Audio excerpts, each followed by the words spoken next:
galerinha, energia! Meu nome é Fernando Mota, professor de Química Pura. E dando continuidade aos nossos modelos atômicos, vamos falar nessa aula sobre o modelo de Niels Bohr. Mas, antes disso, dê o seu like, se inscreva no canal e acione o sininho. Toca a vinheta! Curso de Química com o professor Fernando Mota. É Química Pura! Fala, galerinha! Vamos lá então dar sequência à nossa aula. Falamos agora sobre o quarto modelo. Primeiro modelo, modelo de Dalton. Segundo modelo, Thomson. Terceiro modelo, Rutherford. Quarto modelo, modelo de Bohr ou Niels Bohr, tá bom? Que também ficou conhecido como modelo Rutherford. Modelo Rutherford. Para o som, Matinha, vambora! Galerinha, olha só. Recapitulando. Gente, pelo amor de Jeová, lembre-se de que só existem duas maneiras de nós gerarmos memória. Reações bioquímicas de alto impacto, ou processo de repetição. Repetição. É por isso que vocês precisam fazer revisões. Não adianta estudar a matéria e deixar ela para lá, ó. Tem que estar sempre voltando nos conteúdos e fazendo revisões ativas, tá bom? Tem que ser revisões bem estratégicas, não é qualquer revisão também não, senão você vai perder tempo, vai criar uma bola de neve, tá? A matéria vai ficar gigantesca e você vai querer fazer revisão de tudo. Não é bem assim, belezinha? Então olha só, galera, presta atenção. Só recapitulando então, como eu disse, modelo de Dalton é o modelo da bola de bilhar, a bola de sinuca, aquela bola maciça, indivisível, indestrutível. Antes de Dalton, nós vimos quem? Os filósofos, Leucipo e Demócrito, né? Que introduziu lá a ideia do átomo. Os caras viajaram, né? Falaram, pô, velho, se a gente pegar a matéria e for dividindo em pedaços cada vez menores, vamos chegar num pedacinho que não vai dar mais para dividir. Estaremos diante do indivisível, que é o átomo, beleza? Então são esses filósofos mais importantes aí. Tivemos também Empédocles, né? Que falou lá sobre os 4 elementos imutáveis, né? O ar, o fogo, a água e a terra. Beleza. Depois de Dalton, segundo modelo de Thomson, que vai falar da divisão do átomo. O átomo agora passa a ser divisível, não é verdade? Nós encontramos o elétron. Então o átomo é o quê? Um pudim de pastas ou um pudim de ameixas. Uma massa positiva com elétrons espalhados. Depois veio quem? Rutherford.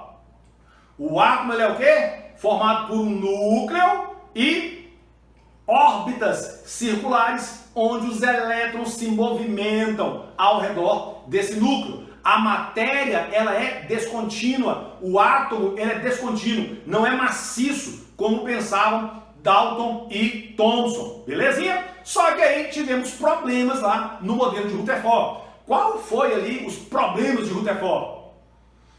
Segundo a física clássica, todo elétron em movimento perderia energia. Portanto, o elétron movimentando, ele ia perder energia até que, colapso. O elétron cairia no núcleo. Mas isso não acontece. E Rutherford não soube explicar. Um outro questionamento feito para Rutherford foi o quê? Poxa, como é que eu vou ter várias partículas positivas em um mesmo lugar? Elas vão repelir, não faz sentido?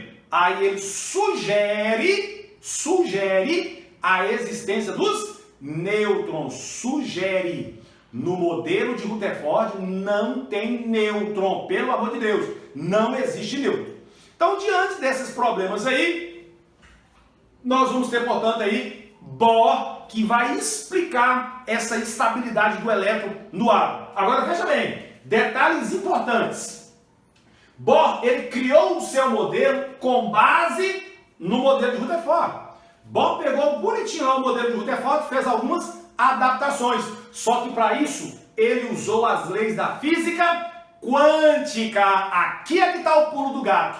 Aqui é que está o pulo do gato. Bohr só conseguiu explicar essa estabilidade do elétron porque ele se baseou na física quântica. E outro detalhe, ele observou espectros descontínuos do hidrogênio. Motinha, o que é física quântica? Nós vamos dar sequência agora, a gente vai para o computador, onde eu vou mostrar para vocês alguns experimentos e a gente vai compreender o que é essa tal de física quântica, beleza? E outro ponto muito importante, eu vou falar também aqui sobre espectros, tá? Espectros. Lembre-se de que Bohr, ele baseou-se nos espectros descontínuos do hidrogênio. Bohr acaba criando um modelo que ele explica perfeitamente tudo quando você tem um átomo com um único elétron, que é o caso do hidrogênio.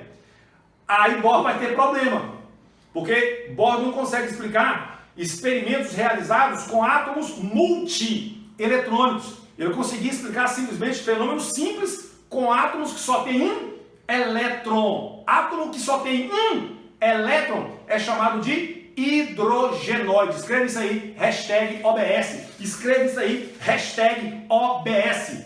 Hidrogenoide. Hidrogenoide. Hidrogenoide. São espécies. Cadê o pincel? São espécies atômicas que só tem um elétron.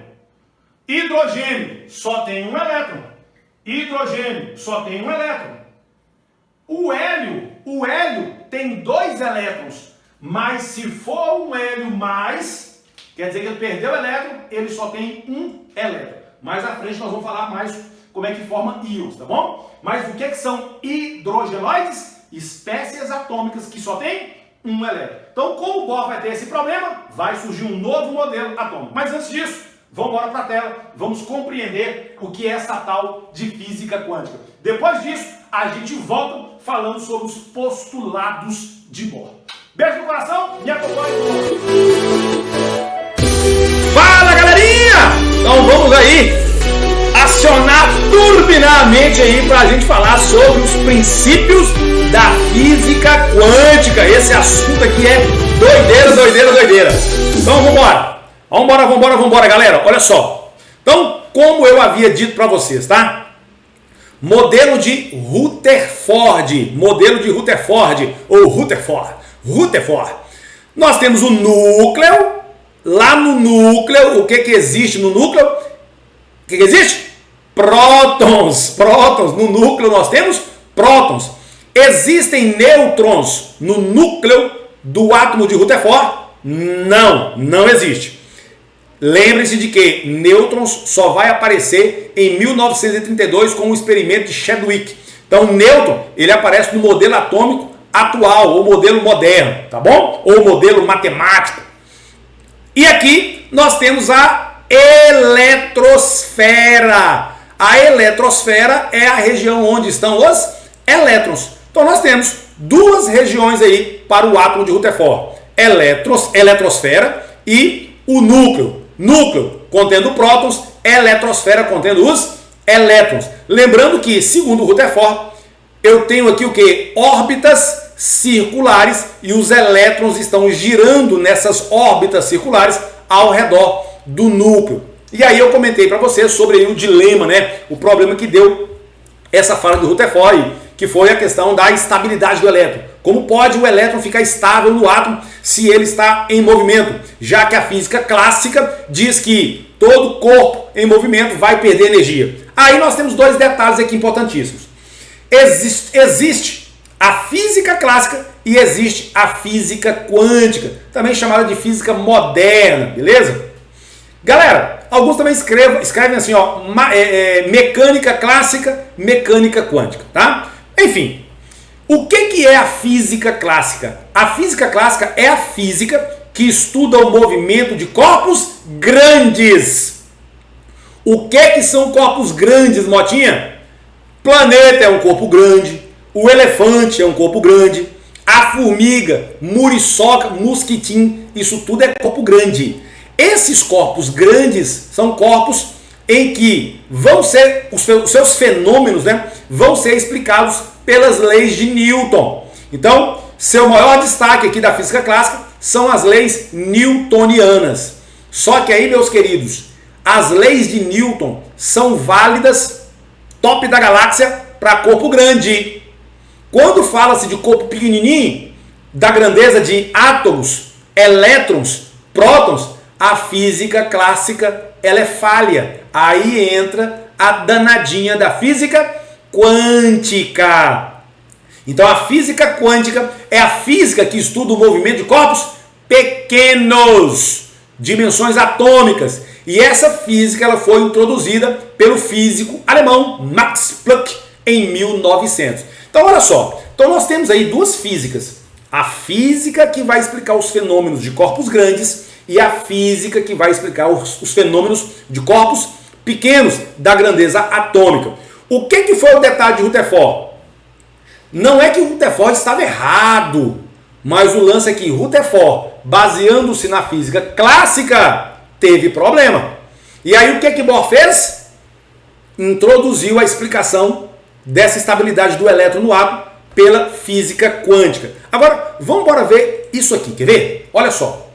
Max Planck, ele descobriu que átomos ou moléculas absorviam ou emitiam energia apenas em quantidades discretas. O que quer dizer isso? Quantidades discretas significa quantidades pequenas e bem definidas de energia, que a gente chama hoje de pacotes de energia. Então Max Planck, ele percebeu que o quê? Que átomos e moléculas absorviam ou emitiam pacotes de energia. Não era qualquer valor de energia, eram valores bem definidos, valores discretos de energia. Já a gente vai entender melhor sobre isso.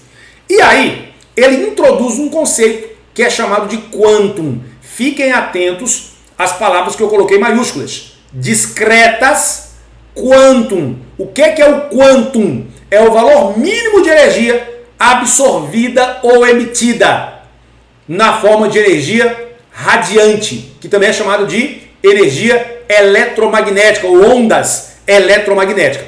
Então veja bem, o átomo, no caso o elétron, por exemplo, né, o elétron, ele pode absorver ou emitir certas quantidades de energia. Não é qualquer quantidade de energia, são valores bem definidos.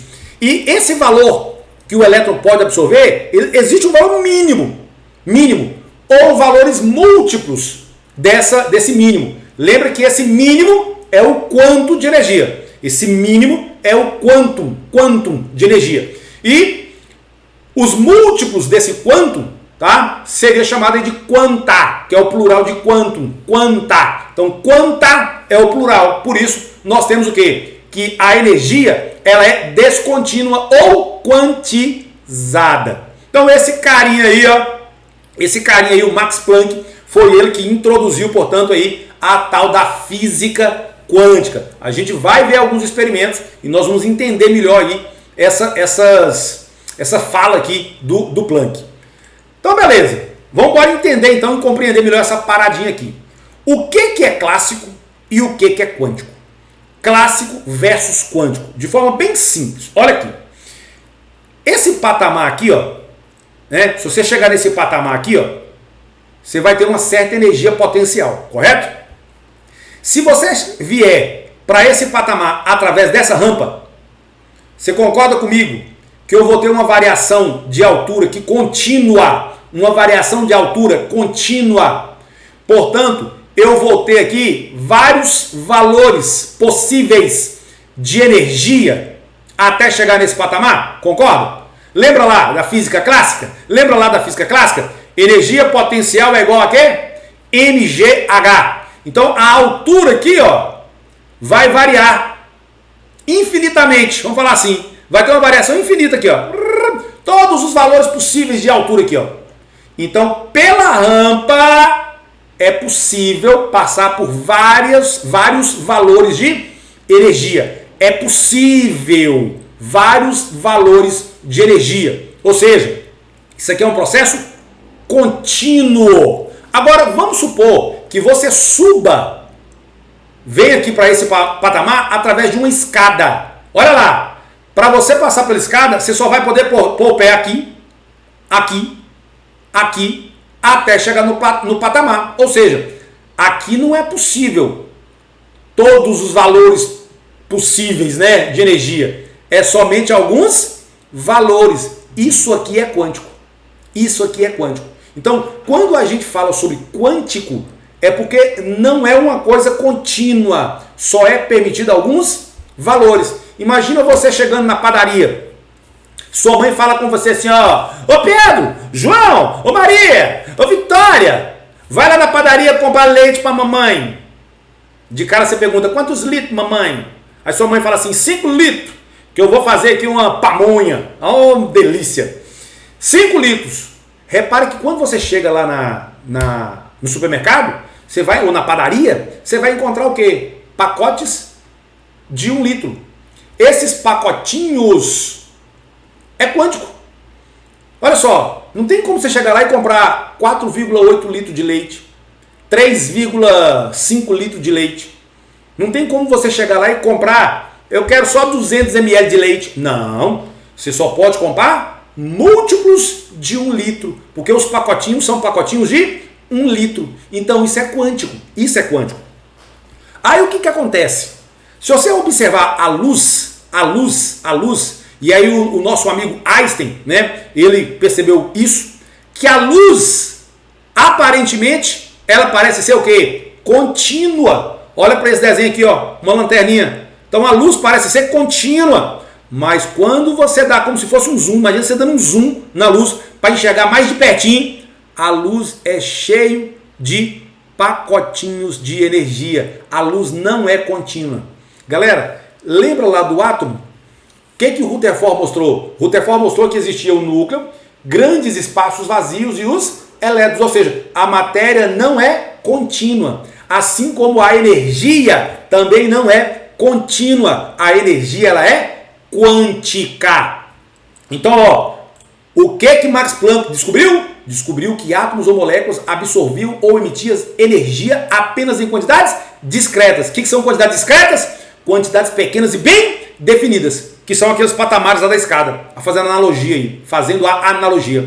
É os litrinhos de leite, beleza? Então isso é quântico, quântico. Perfeito.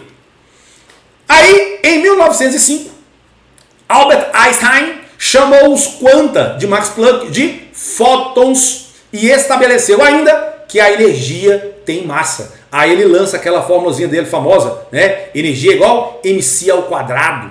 Energia é igual a massa vezes a velocidade da luz ao quadrado. Eles mostraram que cada fóton tinha uma energia proporcional à frequência da radiação. Agora vamos embora falar um pouquinho sobre física aqui. Vamos embora falar um pouquinho aqui sobre física, né? Vamos ver aqui um pouquinho de física. Então olha só. Ondas eletromagnéticas. Nós temos ondas mecânicas e ondas eletromagnéticas. O que são ondas mecânicas? O que são ondas mecânicas? São ondas que precisam de um meio material para se propagar. O som, por exemplo, precisa de um meio material para se propagar. Ondas eletromagnéticas não precisam de um meio material para se propagar. Elas se propagam até mesmo no vácuo. Não há necessidade de um meio material. Isso são ondas eletromagnéticas. Aí você tem aqui, ó, o desenho, né, que representa uma onda eletromagnética. Que você tem a onda, a parte elétrica, né, e a parte magnética. Por isso eletromagnética. Mas qual é o detalhe? Toda onda tem esse perfil, ó. Toda onda tem esse perfil. Toda onda tem esse perfil, ó. Toda onda tem esse perfil. E aí o que acontece? A parte de cima é chamado de crista, e a parte de baixo é chamado de vale. De uma crista até a outra crista, você tem o que nós chamamos de comprimento da onda, comprimento de onda. Ou de um vale até o outro vale, você tem o comprimento da onda. Então, o comprimento da onda é a distância que vai de uma crista a outra crista, ou de um vale a outro vale. E aí a gente representa com a letra lambda. Não é lambida não, viu? É lambda, lambda. Então, lambda, essa letrinha aqui, ó. lambda, lambda, lambda. Beleza? Aí o que acontece? As oscilações que essa onda dá, né? O número de oscilações por tempo, por unidade de tempo, número de oscilações por unidade de tempo é a frequência, que é chamado de hertz, hertz. Então olha só que interessante. Olha para essa onda e olha para essa onda. Essa onda aqui, ó, ela sobe, desce, sobe, desce, ela possui uma maior frequência do que essa aqui, ó. Essa aqui é de baixa frequência. Olha aqui minha mãozinha, ó. Baixa frequência. Agora olha essa onda, ó.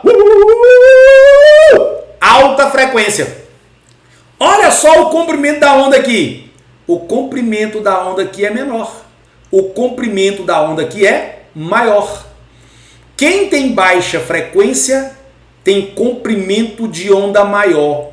Quem tem frequência maior tem comprimento de onda menor. Ou seja, comprimento de onda e frequência tem uma relação inversa. Inversa. E aí, a gente pode dizer que a frequência é igual à velocidade da onda sobre o seu comprimento.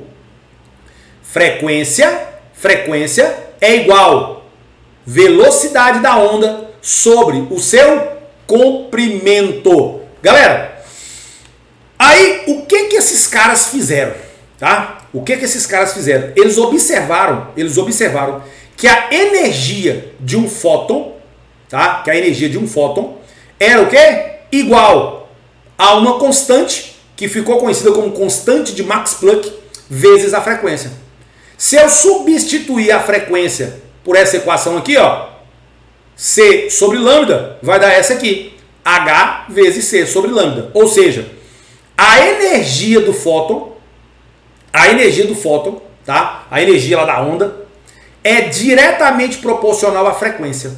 Quanto maior a frequência, maior é a energia transmitida por essa onda aí. Então, quanto maior a frequência, maior é a energia. Ou menor comprimento de onda, se esse número for menor, maior é a energia. E vice-versa. Fiquem espertos com isso aqui, porque isso aqui gosta de cair em provinha. Isso aqui gosta de aparecer. Então você tem aqui, ó, energia do fóton, H, constante de Max Planck, tá aqui o valor.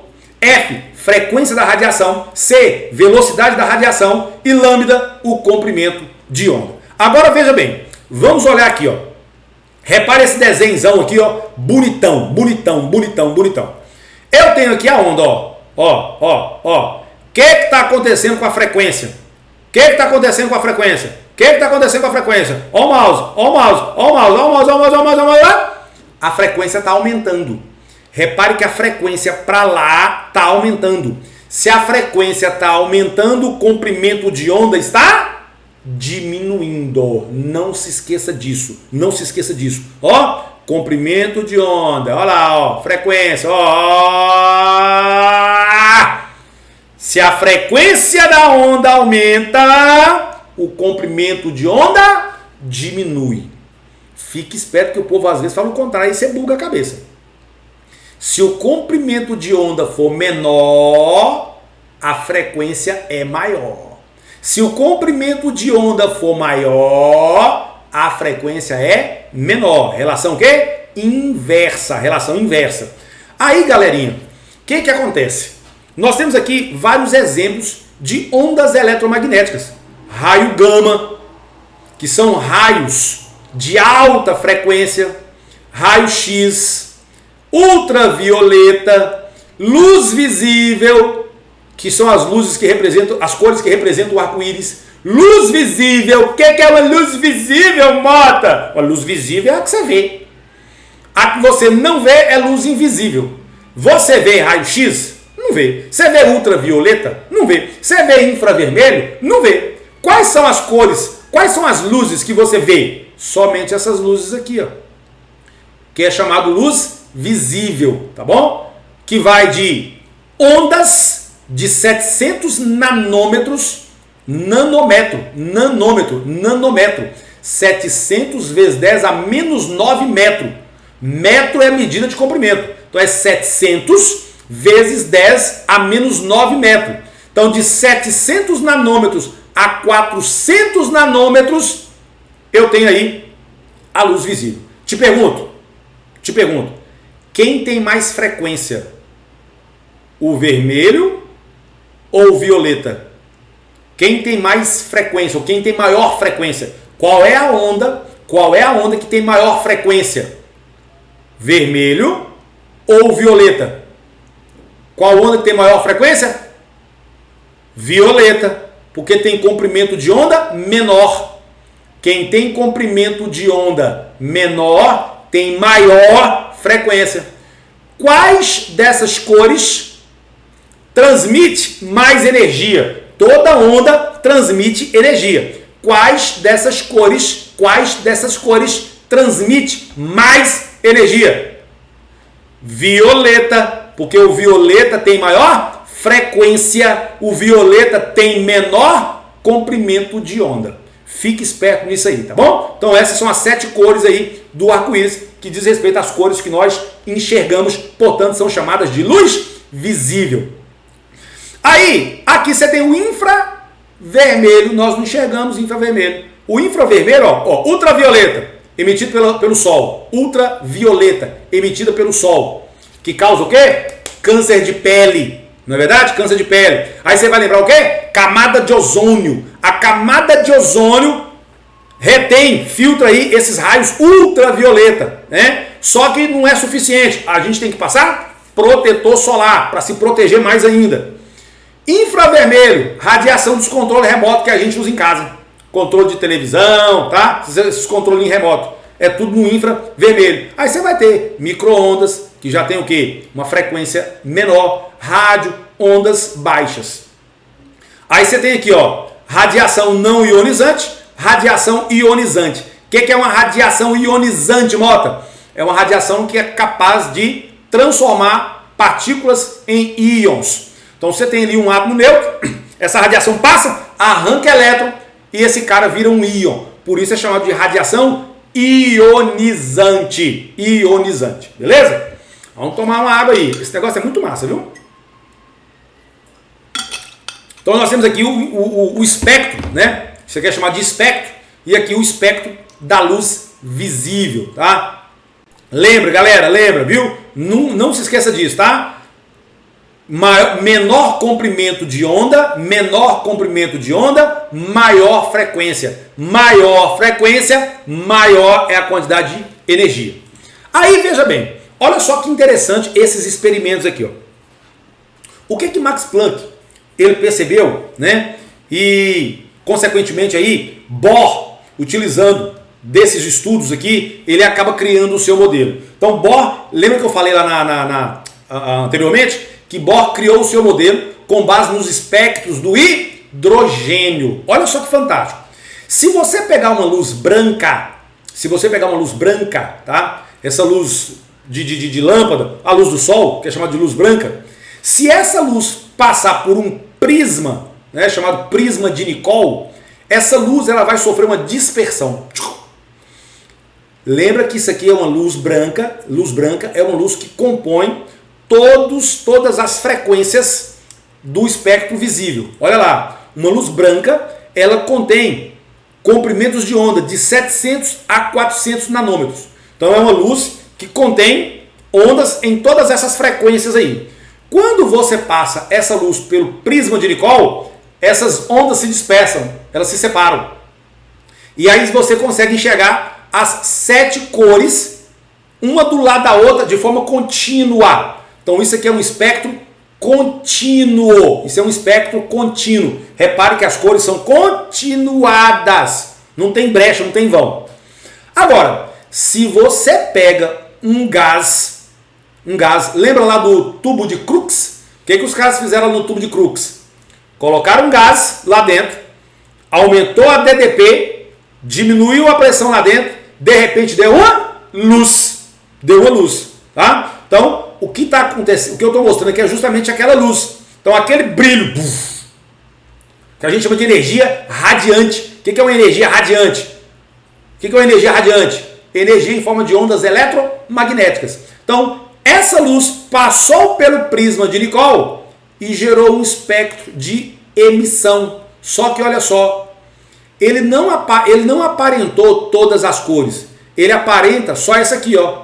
Essa linhazinha, essas duas linhazinhas, essa outra linhazinha, e aqui tem mais duas linhazinhas aqui, ó. Tá bom? Isso aqui, na verdade, é tudo escuro.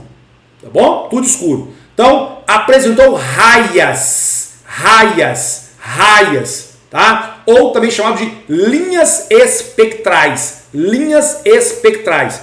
Aqui eu tenho o que a gente chama de espectro descontínuo. Espectro descontínuo. Por que é espectro descontínuo, Mota? Porque não está contínuo, igual esse aqui, ó. Não está contínuo. Isso aqui, Mota, por que é chamado de espectro de emissão? Já eu explico.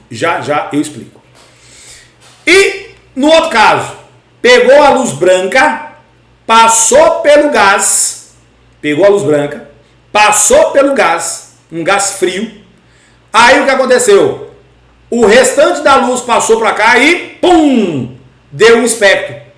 Espectro de absorção. Aí o que aconteceu? Ficou essas cores realçadas aqui. E onde aqui era colorido intenso, ficou preto. Olha só. Ficou preto. Então, peraí. Olha que top. Peguei a luz branca, passou pelo prisma. Beleza? Deu cores contínuas. Ou seja, todas as cores apresentaram. Todas as frequências foram apresentadas. Todos os valores de energias possíveis ali foram apresentados. Por isso que o espectro é contínuo.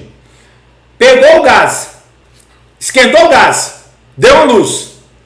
Aqui aparentou apenas algumas linhas coloridas. Algumas linhas. Só foram possíveis, né? Algumas linhas coloridas.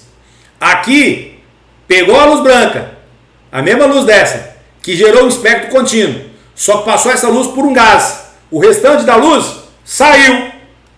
Ficou faltando umas luzinhas aqui, ó. Deu essa cor toda continuada, porém com vãos, justamente no mesmo lugar que as outras. O que a gente entende disso aqui? O que Bohr compreendeu disso aqui? Ele compreendeu o seguinte: o elétron, ele pode absorver energia. Quando o elétron absorve energia, tá? Ele salta para uma camada mais externa. Ele distancia do núcleo. Então o elétron absorveu energia. Aí o que aconteceu com ele? Absorveu energia, saltou para um lugar mais distante do núcleo. E aí o que acontece? A luz, vamos pegar esse experimento aqui, ó.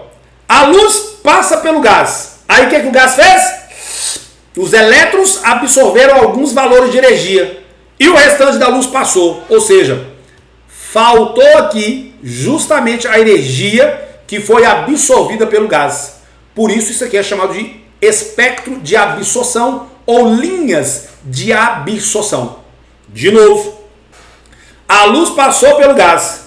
O que aconteceu? O gás absorveu certos valores de energia. Só que aí Bohr vai falar que foi os elétrons. Os elétrons absorveram certos valores de energia. Aí o elétron absorveu e o restante da luz passou. Então gerou um espectro descontínuo, porque está faltando justamente essas corzinhas aqui, ó. E nesse caso? Nesse caso é diferente. Eu aqueci o gás. Eu provoquei uma excitação do elétron. Esse elétron agora, ele absorve energia, salta, mas quando ele volta, ele devolve justamente essa energia absorvida. Eu estou, portanto, aqui detectando o mesmo valor energético aqui, ó. Por isso que tem o mesmo comprimento de onda. Essa escala aqui é de comprimento de onda, ó. Quando eu faço a leitura desse desenho, eu estou lendo aqui comprimento de onda. Então, esse comprimento de onda é o mesmo desse. Esse comprimento é o mesmo desse e assim por diante. Então, aqui, ó, eu estou detectando justamente o quê? A energia liberada pelo elétron. Embaixo, eu estou detectando a energia absorvida pelo elétron. Então, veja bem, Bohr vai dizer o seguinte, que o elétron vai ficar girando ao redor do núcleo e ele não vai ganhar nem perder energia. Mas se você fornecer energia para ele, meio externo, você fornece energia, que seria, por exemplo, essa luz aqui, tá? Ou uma descarga elétrica, igual lá no tubo de Crookes. O que vai acontecer? Esse elétron vai absorver a energia e vai saltar para um nível mais distante do núcleo.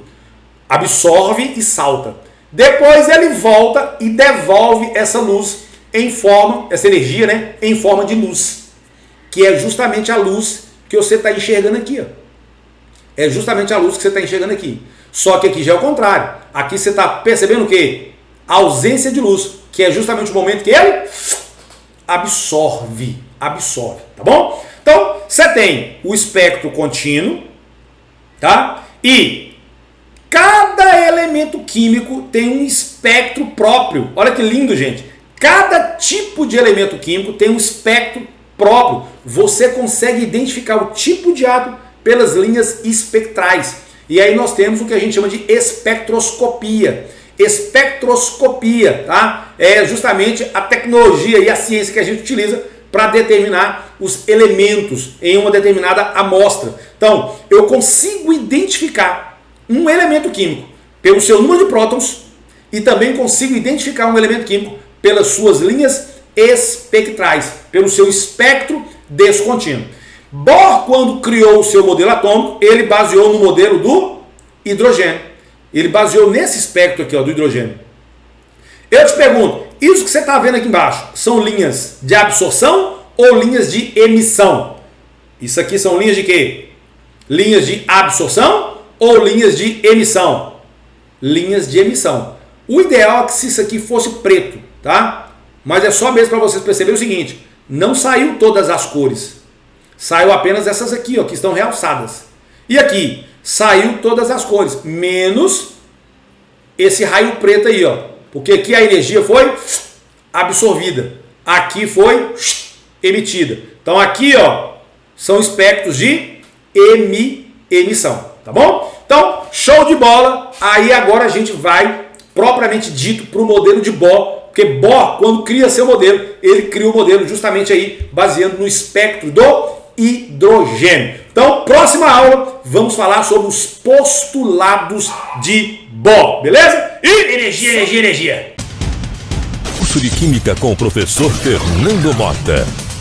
O curso completo que te prepara para qualquer desafio.